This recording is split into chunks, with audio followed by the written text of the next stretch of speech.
When did you first start training martial arts? How old were you? Just turning 17 while I was still in high school.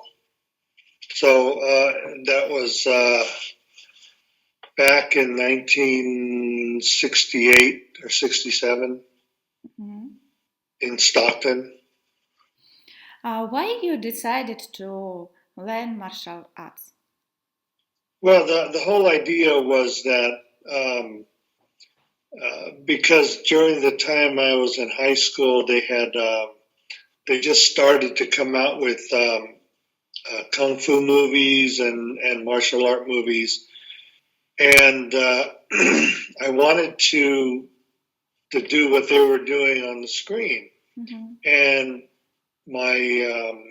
so I asked my mother and my father whether I could go train in the martial arts, and they said no, I can't. And so I kept persisting, and my dad said he would show me, and I said, well, I don't know if you know anything.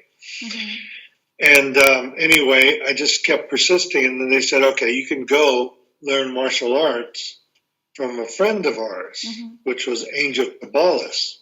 And in that way, I was able to learn from. They allowed me to go and learn from Angel Kabalis in Stockton, who was a family friend. Let me turn this off. I don't know why it's on. And so I learned there. They allowed me to go there and train with Angel Kabalis in the Filipino martial arts, but they wouldn't let me train in the other martial arts. Okay, thank you very much. Can you tell, please, what is the name of your school? My school and my system is called Latosa Eskrima, and it's based on not techniques and movements. It's all based on the way people think, the concepts that are involved in learning the martial arts and executing the martial arts. So I've taken what I've learned from various people, including my own father, and looked at all the various different Filipino arts and tried to find one thing that unites all these into being the Filipino martial arts. And that's how my system evolved from. It evolved from taking the concepts of a warrior, not the styles, not the movements, not the techniques, but the concepts that make a warrior win and make a warrior fight successfully, make the warrior win. And that was my goal, to make sure that I was teaching the Filipino martial arts in somewhat a traditional manner, as well as making sure that it's allowed to progress into the future by allowing you to go beyond the barriers of techniques, that you can use concepts, your own innovations, your own creativity, and make it work. And that's the essence of my system, is making sure that you can fight first, you can win first, and then you can go back down and study the arts part of it, the traditions, the words, the fancy movements and all that. But that's after you learn how to fight, and after you learn how to understand what your enemy is, and how to read your enemy and how to read yourself to make it work. Thank you very much for your answer. Can you tell, please, what kind of weapons do you work? I work every weapon and all empty hands. So the Filipino martial arts is based on being able to fight. And so whether, because I mainly teach the sticks, double sticks, the knives, the swords, the axe, the staff, and I teach the long sticks, and I teach the rope, and I teach Filipino boxing. Mm-hmm. And so all of that is all encompassed into my system. So, and basically it's anything that you can pick up to allow you to win and get an advantage is the Filipino arts, because it's a conceptual method of fighting.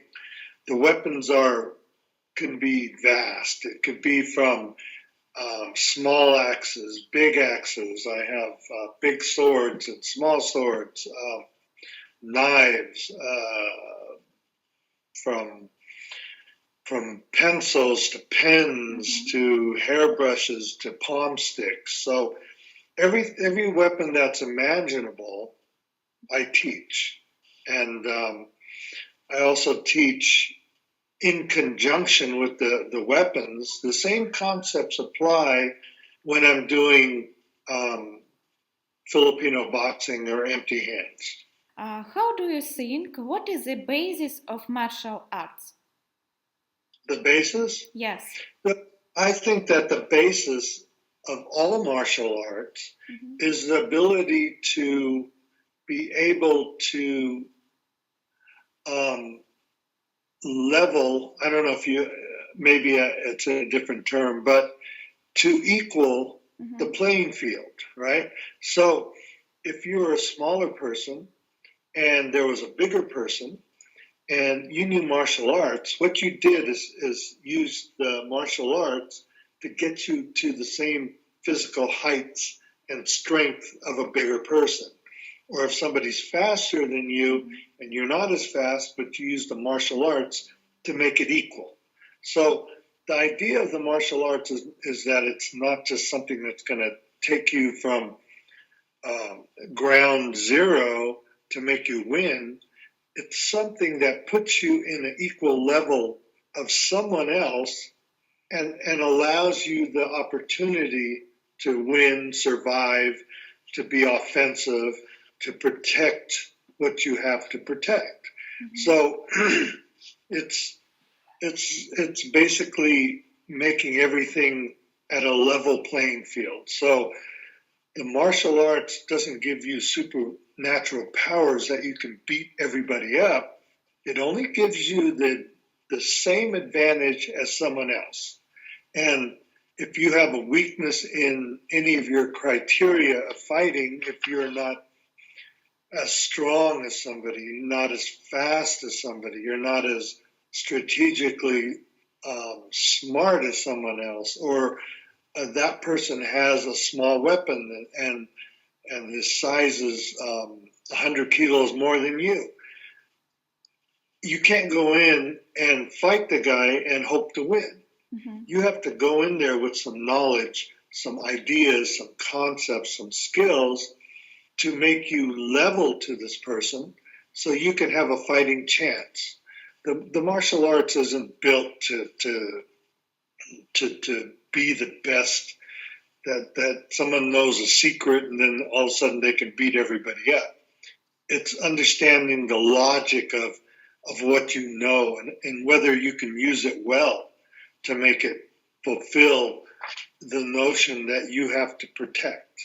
The martial arts to me is something that helps you survive, that helps you equalize an opponent that's bigger than you, stronger than you, and maybe tougher than you, and helps you win. And those are the attributes that I think that martial arts brings. And it also, obviously there's all the peripheral values, which is exercise, which is knowledge, which is the art, which is tradition, which is all the things that come with it. But I think the main focus is making sure that you survive by equalizing all the risk factors and all that. Can you tell, please, what is the difference between your school from other schools, for example, Italian schools, Spanish, and other? Well, the difference between my system and style is that it's progressive, right? I don't stop a person's growth by saying you have to do this specific technique. I allow people to do what they do physically on their own. And as I teach them and guide them through concepts and movements, I expect the students to actually do what they can do based on their own body size, based on their strength, speed, focus, their timing, everything that's individual. Because the martial arts at the end of the day, at the end of a fight, is all individual. It's not about what you know, what certificates you have, what grading level you are. It's you and whether you can make it work. And so if you want to develop faster speed, faster power, stronger power, and your attributes, maybe you only have the use of one leg, maybe you only have the use of one arm. So you have to make your whole body work so it fits the idea of winning. So whether you have one arm, two fingers, three, whatever you have, you still have the idea of protection, being protective of somebody, being able to win. So I don't like to put everybody in the same thing, because everybody, as you know, and let me be clear that not everybody is built the same. Not everybody has the same speed. Not everybody has the same focus. Not everybody has the same interpretation of what the martial arts is. And so in that case, the martial arts, to me, even if I'm in a seminar, I build the martial arts to fit the people, not for the people to come and fit to the martial arts. So I want them to be free and allow them to explore what things that they can do. And in my system, nothing is wrong. Everything is right. It's just levels of whether they work or not, right? So whatever you do, if you want to do who knows what, and while you're doing my system, it's fine. But you have to understand that maybe there's a better way. Maybe there's a progressive way. Maybe there's a way that's more creative to allow you to do things faster, better, quicker, stronger. And you have to look at these ideas to help yourself grow as a martial artist. You have to know that you can't be satisfied with what you have. There's no culture in this world that is still back in the 1900s and using horse and carriages. They moved up to automobiles, and automobiles moved up to better cars, to have better brakes, to have better speed and horsepower. So everything keeps progressing forward.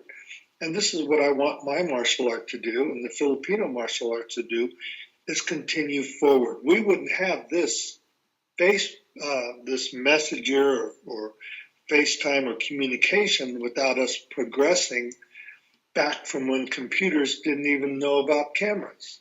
So everything is progressive. And so in the martial arts, I feel that you need to progress and be innovative and make things work. This interview could never happen 5-10 years ago, but now it's happening because of technology and the progression of the world and technology. So the martial arts can't stay back where it is. It has to also move forward. UFC didn't get to be where it is without us progressing from BJJ and boxing and mixed all the different martial arts that go into it.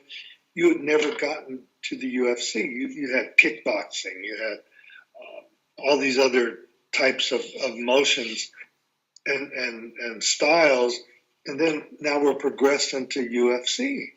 So everything progresses forward. And that's what I want to do with the Filipino martial arts. Can you tell, please, is psychology important when we work with weapon, stick, knife training? Yeah, the psychology is really the mindset of a Filipino warrior. You have to know that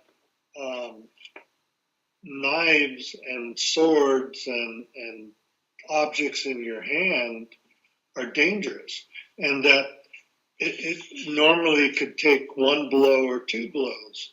But the most important thing when you're using weapons and using knives and blades is you got to hit the person, right? You can't.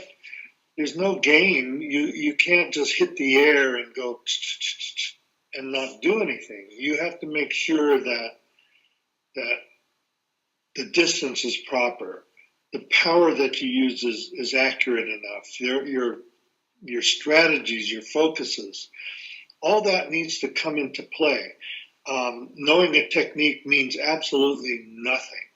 It means nothing without the idea of understanding distance, speed, timing, focus, your attitude, how you make your power, and how you focus on the person, and whether you can make the transition between weapon and empty hands and weapon to other weapons. So the psychology of weapons and the Filipino martial arts is still the most important part, is that you have to hit your target. You have to make sure that your target is hit. If it's not hit, it's just, if you have a knife and you're trying to protect yourself and you hit air, it does absolutely nothing. There's no weakness. There's nothing that you can actually expand upon. But if you're cutting someone, at least you stop the person there and you can do other things. But if you don't hit them, then it's almost worthless, right? It's like a boxer coming into a ring, throwing 100 jabs and not hitting anybody. It doesn't do anything. You have to know when you're going to hit the person. You're going to have to know when the person, anticipate him when he's coming in. You have to know the strategies of your own power and what you can do, and whether you could make that contact before he moves. You can't depend on what happens in practice. And it happens in practice, both people are there. One person doesn't move, one person moves the way you want him to. That's easy. But the real life and being in the ring is two different things. The person comes in, and you have to know that you can hit him. You have to know that you can win. And so, it's more than just knowing something.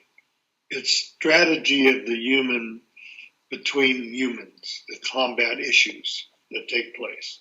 How do you think? Why so many people today desire to learn Filipino martial arts? Well, there's a couple things, right? The Filipino martial arts is very marketable because people they look at it as a supplement to what they know, right? And so a lot of people have a misconception thinking that the Filipino martial arts is only stick fighting. It's only drills. It's only hitting sticks and making noise. And that's exciting for someone, right? You can sit there, hit sticks, make noise, and act like you're really fighting. But there's no real intent, right? No intent, no danger. And so that makes it fun. But, when you take out things, you have a core that makes that the martial arts. It's like a car. If you have a nice car and then you start taking the air conditioning away, you take the doorknobs away, you take the windows away, you take the radio away, you take the lights away, you take the paint away.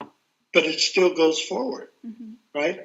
And so the basic element of that is to go from point A to point B.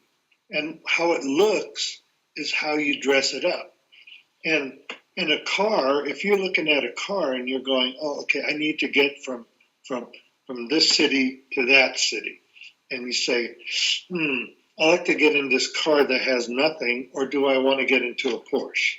And so you're going, oh, yeah, I think I like the Porsche because it looks good. But both of them will get you to the same place. It's just stripping away things. And the Filipino martial arts is like putting in on a car, you put a car out there and you put the name in Porsche or you put down Ferrari. You go, oh, wow, that's what I want to do. That's what I want to have. I like to ride in that car because I know it's fast and all this thing. So the Filipino martial arts, a lot of people have just taken the Filipino martial arts, used the drills, used the noise, used the practice atmosphere to sell it.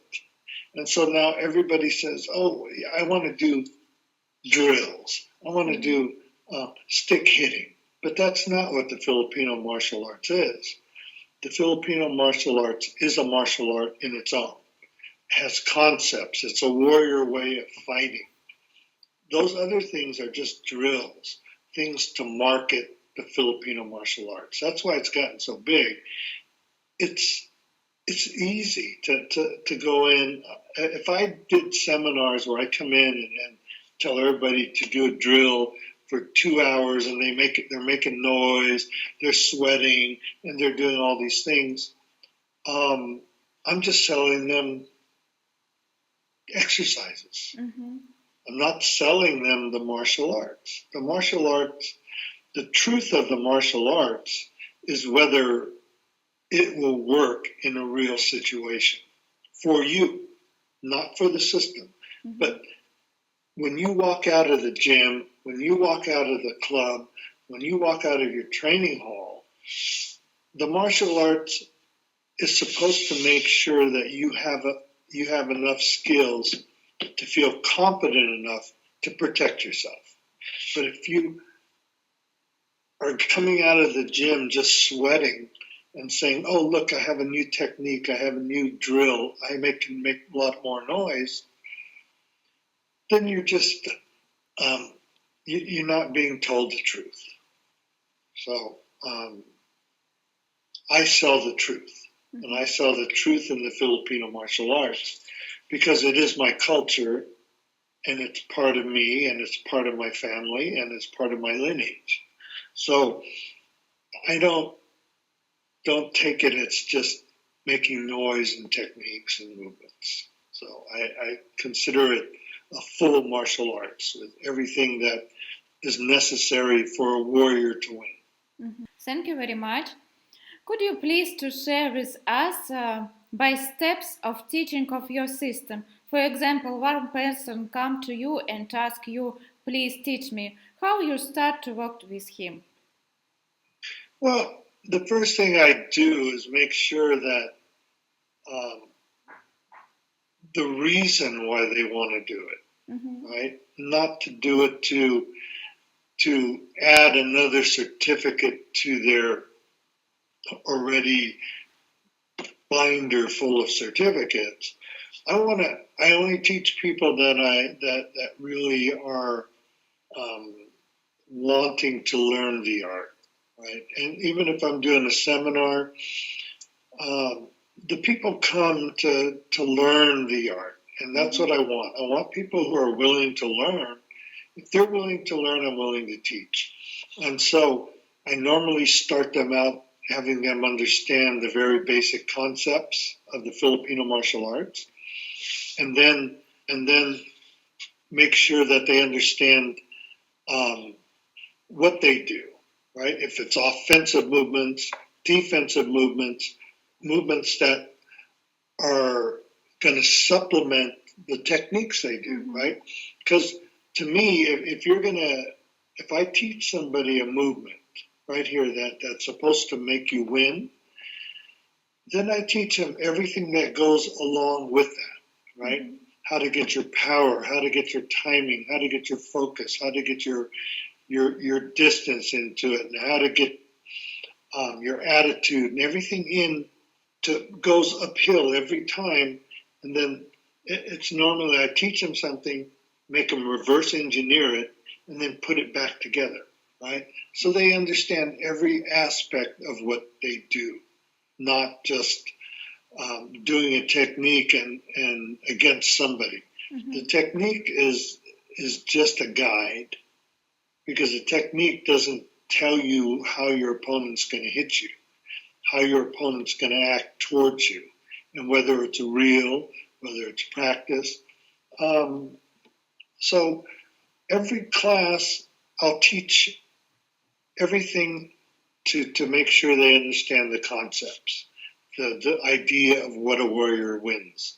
And then everything else is practice back to that point, right? Mm-hmm. So I'll teach them everything. I don't hold back, because it's not the way that it works. If you hold back, you keep holding back, that person will hold back to the next person they teach, and it keeps holding back information.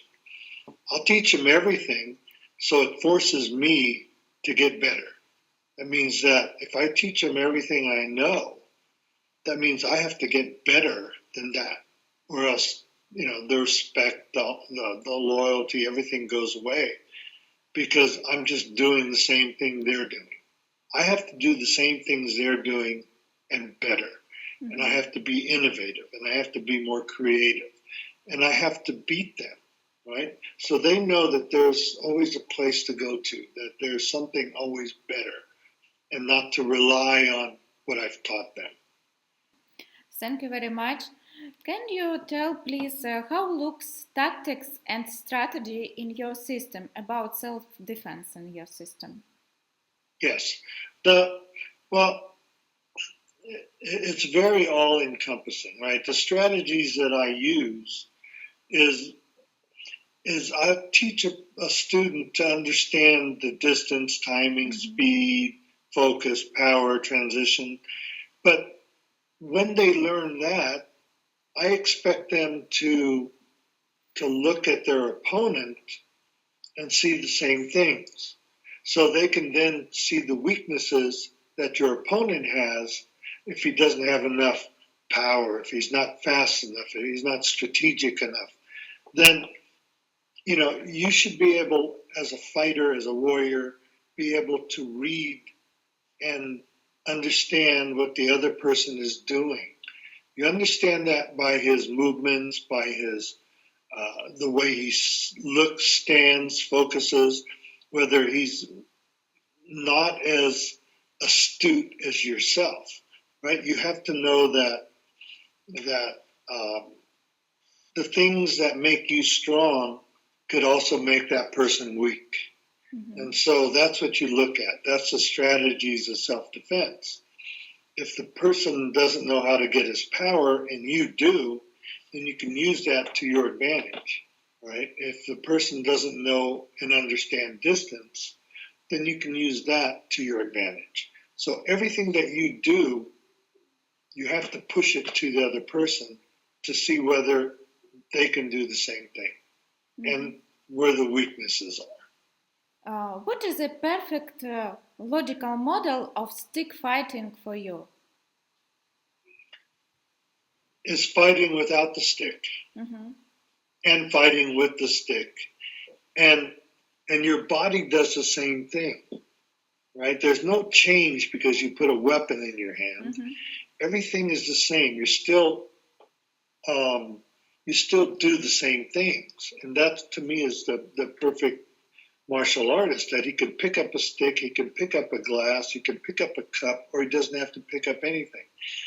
But he still has the same attributes, mm-hmm. which is he still has the same power, he still has the same timing, he has the same strategies, efforts, focus, all these things are still the same. So to me, the martial artist who can take care of everything because he doesn't have to change systems in his head because there's, oh, I have a knife in my hand. Oh, I have a stick in my hand. Oh, I have an axe. Oh, I have a palm stick. Oh, I have nothing. I have boxing gloves on. Mm-hmm. Nothing changes. Everything should always remain the same, or else you end up trying to practice 100 different styles and systems that won't help you in a fight anyway. Because in a fight you're reactive and you're proactive, and you're there trying to make it an effort of survival. And if you don't have these things, then your mind is thinking, oh, maybe I should move this way, maybe I should move right, maybe I should move left. You have to be understanding that this person in front of you moves like anybody else in sports. If you ever seen basketball or soccer, Mm-hmm. nobody comes at you straight to allow you to get the ball. Whether it's basketball, football, soccer, or whatever sport you play, nobody just walks up and tries to give you the ball so you can get the ball and make a point. Same thing in the martial arts. Nobody's going to walk up to me and throw me a punch that I like to have. They're going to throw me a punch that I don't know about, moving right, moving left, moving forward, moving back. And you have to make sure that you are adaptable to that. If you watch soccer, I haven't seen anybody just stand straight up and just watch them go by. They're moving with the person, trying to anticipate what he's going to do, where he's going to kick the ball, trying to block it so they can get it and move it back. Same in the martial arts. Mm-hmm. Everything is depending on the other person or depending on your attitude, right? So. Can I ask you, how do you think, how many times to need a person to become a master? You can. It's a hard thing to say. Mm-hmm. How long does it take you to get a master's degree in college? And what steps did you have to take to get there? How do you become a master in your craft? It takes time. There's not a set program. If you are trying to be a scientist, you come out of high school and you're thinking, you can't just go into being a scientist. You have to know all the basics. You have to know what it takes to do this and this and this. You have to have math. You have to have formulas. You have to have statistics. You have to have the ability to research. You have to have the ability to understand innovation and creativity. Mm-hmm. And so all those things, the same things that apply to someone who wants to perfect his craft, it's going to take the same amount of time in the martial arts. Nobody can just jump to becoming a master. Nobody has a program to get you to be a master. It takes, teaching people. It takes fighting. It takes understanding how people work. It takes strategy. It takes people questioning you all the time, answering, being certain, knowing that what you do is right, having a passion for the art. Mm-hmm. All these things, they don't come overnight. It takes years and years and years of doing the same thing, but then making it so much better, so much understanding for it. Okay, it's like soccer, right? The sport of soccer. All you do is kick the ball to that goal. But the guys who are getting paid millions of euros to play football, they just don't kick the ball anywhere they want. Mm-hmm. They know how to kick it so it spins. They know how to kick it when at a certain position. They know how to move against somebody's coming after them. they've mastered their crafts. And somebody outside has said, hey, you're really good. I want to pay you €1,000,000 to play football. They don't take a guy on the street and go, hey, you're okay, so let's pay you €1,000,000 to play football. They have to know that you're a professional at your art. And when you do that, then you can put any label you want on yourself. Okay? I don't believe I really don't believe in a lot of titles. I don't believe in Master, Grandmaster, and all this. I believe those are titles that people use for respect for you if you're good. You don't put it on yourself. I've never titled myself. People have always titled me from the beginning because I've always taught with honesty and passion and history. So that's, to me, a master isn't.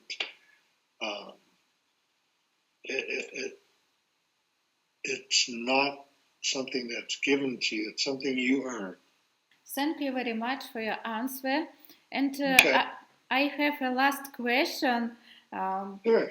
What you can tell us to the watchers in the end of program?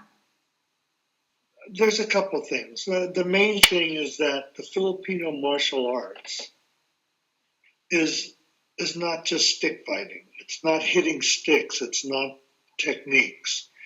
The Filipino martial art is actually knowing what to do with your own body, knowing how to control your body, knowing how to use your body in the right way to win as a warrior. You can't hide behind a stick unless you know what you're doing with it. You can't hide behind a knife unless you know what you're doing with it. You can't hide behind your fists if you don't know what you're doing with them. So, the Filipino martial arts is a whole system in itself. A lot of people use it to supplement other things that they do so they can make noise and they can tell people, oh, look, we do the Filipino martial arts. We're hitting sticks. It's making all these noises and it's really great. But that's not what it's about. It's about the historical value of the Filipinos who brought the art out. It's the idea that it's a concept of a warrior, how they fight. It's the idea that that it's not for sale. The idea that what I see everywhere is all of a sudden people do drills and do make noises and maybe learned a few things of the Filipino martial arts, and then they sell it.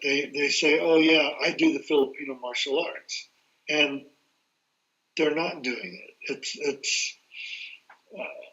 They're basically telling untruths about what they do. I've been at it for 40 years, and I still don't know all of it. So these people who come in and learn it for 2 or 3 years, and then they teach it, I don't know what they're teaching, because do they really know what they're talking about?